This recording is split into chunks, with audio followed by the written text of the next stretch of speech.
नमस्कार, आप तमाम लोगों का स्वागत है आज की इस कहानी के इस एपिसोड में।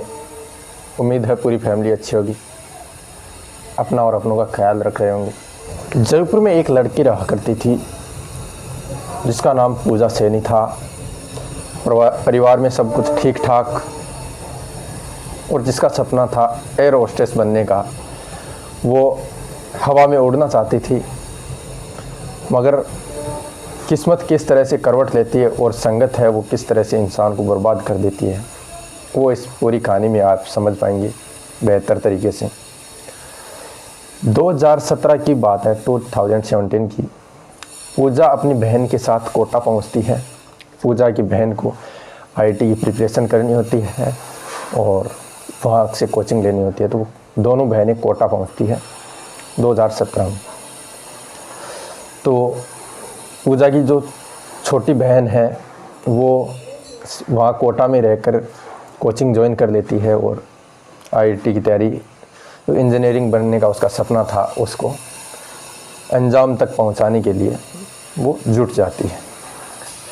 वहीं पूजा भी वहाँ से वापस जयपुर आती है और जयपुर आने के बाद वो भी अपने जो ड्रीम था हवा में उड़ने का, यानी कि एयर होस्टेस बनने का जो ड्रीम था, उसको साकार करने के लिए किसी निजी संस्थान में एयर होस्टेस की ट्रेनिंग के लिए दाखिला ले लेती है। सब कुछ ठीक ठाक चल रहा था, तैयारी चल रही थी, ट्रेनिंग बढ़िया तरीके से चल रही थी। और करीब एक साल के बाद 2018 में, यानी 2018 में, एक साल के बाद पूजा अपनी बहन के पास कोटा वापस पहुंचती है उससे मिलने के लिए, उसके हाल चाल जानने के लिए। तो वहाँ वह एक दिन वो एक रेस्तरां में जाती है और उसी रेस्तरां में मुलाकात होती है उसकी महेंद्र कुमार शख्स से। रेस्तरां में महेंद्र की रिस्पेक्ट देखकर वो काफ़ी इम्प्रेस हुई। यानी महेंद्र था जिसका सभी लोग रेस्तरां में रिस्पेक्ट कर रहे थे। वहाँ का पूरा स्टाफ, वहाँ का मैनेजमेंट सिस्टम, वेटर, जितने भी लोग थे वो सारे उसकी रिस्पेक्ट में जुटे हुए थे। और जो भी कस्टमर थे उनका जो डिलीवरी थी वो बाद में हो रही थी, उसके पहले हो रही थी, उसका ऑर्डर है वो पहले डिलीवर कर रहे थे। तो ये सब देखकर पूजा है वो काफ़ी इम्प्रेस हो गई। सोचा कि बंदे में दम है। बहन से मिलकर फिर वापस लौटी और वहीं फिर क्या होता है, 2-3 दिन बाद में पूजा है वो फिर उसी रेस्तरां में महेंद्र कुमार जो है इससे मिलती है और हाय हेलो बातचीत होती है और फिर दोनों है उनके बीच में जान पहचान बढ़ती है।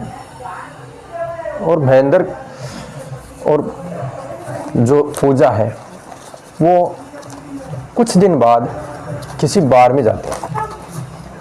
वहाँ बार में भी उसका वही भौकाल महेंद्र का कि वहाँ बार में भी जो भी स्टाफ था वो वहाँ खड़े हो गए महेंद्र के जाते ही, और वहाँ के लोग बाग वही रिस्पेक्ट है, वही एक तरह से मतलब बंदे ने भौकाल मचा रखा था, इस तरह का सा जो वो देख पा रही थी। तो वो वहाँ से जयपुर वापस आ जाती है पूजा, तो काफ़ी इम्प्रेस हो जाती है और दोनों के बीच में दोस्ती हो जाती है, दोस्ती प्यार में बदल जाती है। और फिर 2022 में दोनों है शादी कर लेते हैं। हालांकि महेंद्र के पहले भी एक शादी हो चुकी होती है, उसका पूजा को बाद में पता चलता है, लेकिन पूजा को इससे कोई फ़र्क नहीं पड़ता है। फिर शादी कर लेते हैं दोनों एक मंदिर में। शादी करने के बाद दोनों जयपुर पहुंचते हैं और जयपुर किसी किराए के फ्लैट में रहना स्टार्ट कर देते हैं और ज़िंदगी चलाना स्टार्ट कर देते हैं अपनी। धीरे धीरे पूजा को महेंद्र की सच्चाई के बारे में और पता चलने लगा कि महेंद्र है जो लॉरेंस गैंग को हथियार सप्लाई का काम करता है, इसके बारे में पता चलता है पूजा को। वो भी इस काम में इन्वॉल्व हो जाती है और धीरे धीरे वो भी इस रंग में ढल गई और साथ रह के दोनों जो मियाँ बीबी है वो काम करने लग गए। और अपने इंडिया में एक ये भी है कि जो लेडीज़ यानी जो जेंट्स दोनों साथ होते हैं, यानी हस्बैंड वाइफ जो साथ होते हैं, फैमिली टाइप में जो लोग होते हैं, उन फिर जो सुरक्षा एजेंसियां हैं वो डाउट कम करती हैं, उसका भी फ़ायदा उन लोगों को काफ़ी मिला था। तो ये लोग कई ऐसी वारदातों में इन्होंने हथियार सप्लाई किए हैं। अब कहानी शुरू होती है आज की। जब सुखदेव सिंह गोगामेडी के नाम की सुपारी लॉरेंस गैंग को दी गई थी, तो रोहित गोदारा और उसके जरिए दूसरे शख्स से दोनों शूटर की मुलाकात नितिन फौजी और रोहित राठौड़ की मुलाकात इनसे होती है। इन दोनों शूटर को जयपुर लाकर और इन दोनों को हथियार प्रोवाइड करने का जो जिम्मा था वो लॉरेंस गैंग का इनको सौंपा गया था।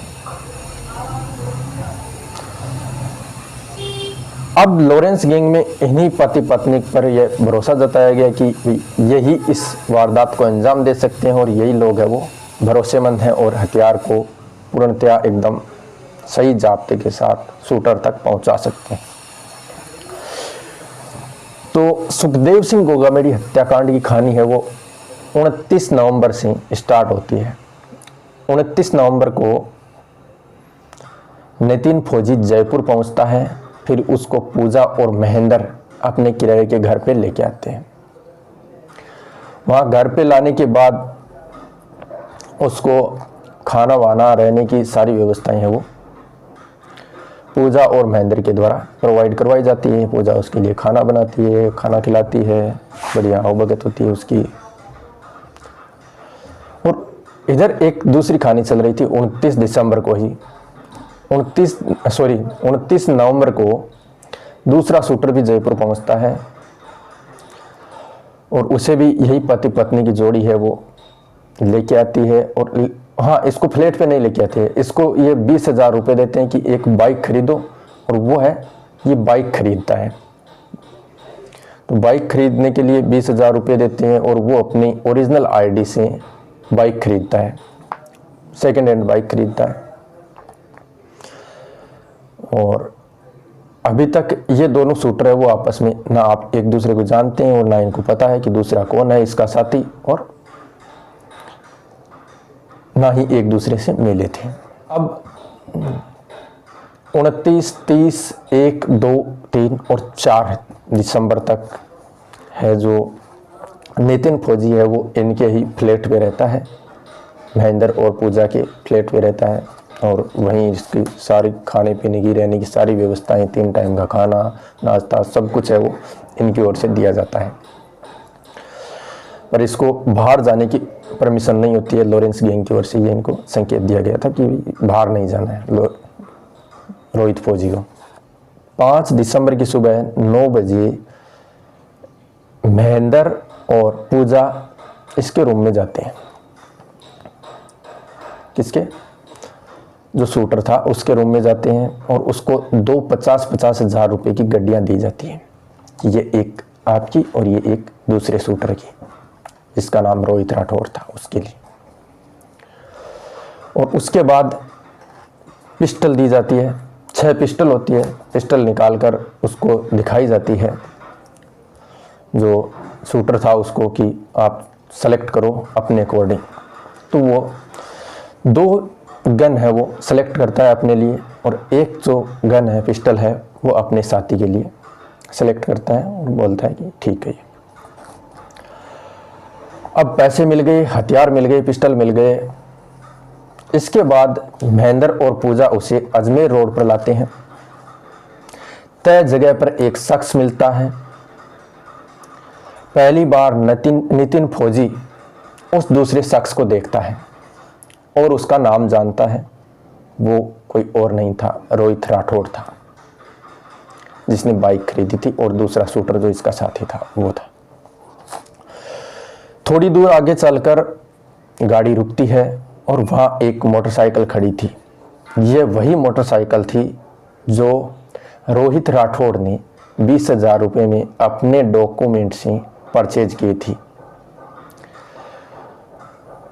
दोनों को वहाँ उतार कर भेज दिया जाता है और उन दोनों को उतारने के बाद पूजा और महेंद्र की ओर से एक लाइन बोली जाती है उन दोनों को, वो काफ़ी चौंकाने वाली थी कि उनको बोला जाता है बेस्ट ऑफ लक। जो लोग खून करने जा रहे हैं उनको थोड़ा सा ये बोल रहे हैं कि बेस्ट ऑफ लक। तो सोचिए आप कि किस हद तक। तो वहाँ से ये दोनों फिर है जो कत्ल करके निकल जाते हैं, वहाँ से फरार होने के लिए वापस आते हैं। ये जो बाइक थी वो वहाँ सुखदेव सिंह गोगामेडी के घर से थोड़ी दूरी पे खड़ी करते हैं।